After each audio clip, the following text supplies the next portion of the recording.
la criminalité, c'est un cycle. Et tu vois, le nouveau procès va se dérouler sans qu'aucun témoin ne se présente à la barre. L'histoire des criminels racontée par l'unique journaliste d'enquête, Félix Séguin. Il y a un enquêteur là-dessus, puis on a retrouvé Félix Séguin. Salut Félix. L'enquêteur a retrouvé l'enquêteur, Alexandre. Voilà, tout est bien. Je le disais un peu plus tôt, Félix. Bon, l'histoire de Ryan Wedding, là, ça fascine par son passé, mais aussi par ses méthodes. Et ce qu'on apprend ce matin dans le journal, c'est qu'il était prêt à proposer toutes sortes de choses en échange d'informations qui lui permettraient de localiser quelqu'un qui cherchait.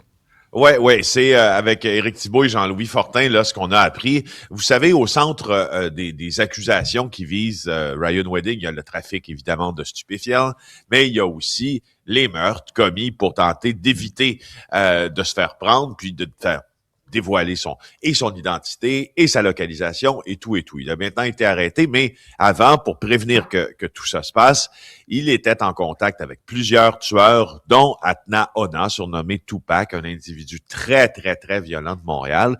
Et c'est à Atna Ona qu'il avait demandé de trouver des informations sur Jonathan Acevedo Garcia, qui est un autre trafiquant, lui aussi québécois, qui se trouvait en Colombie, qui travaillait avec l'ADEA et le FBI américain et que Wedding voulait voir éliminer. Alors, c'est pour trouver Acevedo Garcia qu'il a eu contact avec Atna Ona, et Atna Ona, lui, avait un peu un as dans sa manche pour localiser la fameuse taupe Acevedo Garcia en Colombie.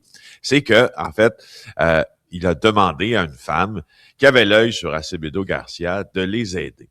Et cette femme-là s'est vu offrir un lifting brésilien des fesses et une augmentation mammaire, ça me fait un peu rire quand je le dis, pour continuer à collaborer puis essayer de pointer où vers la direction où pouvait se trouver.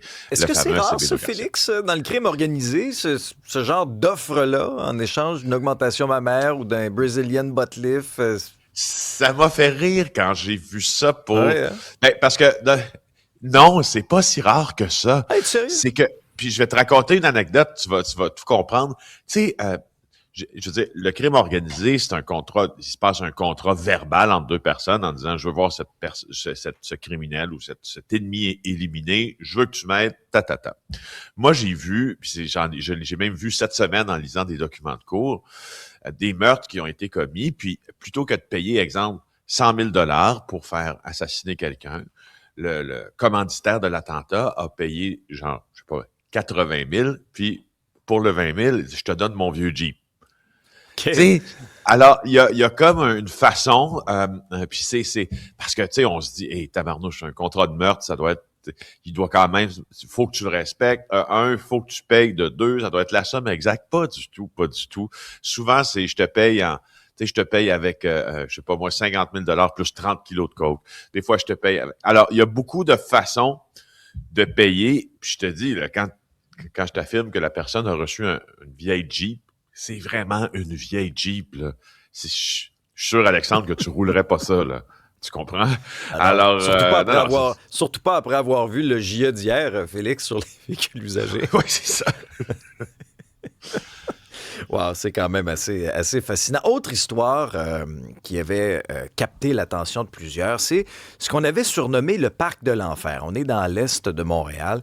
C'est un agresseur en série qui a violé 3 adolescentes, des victimes complètement choisies au hasard, qui est épinglé 30 ans plus tard.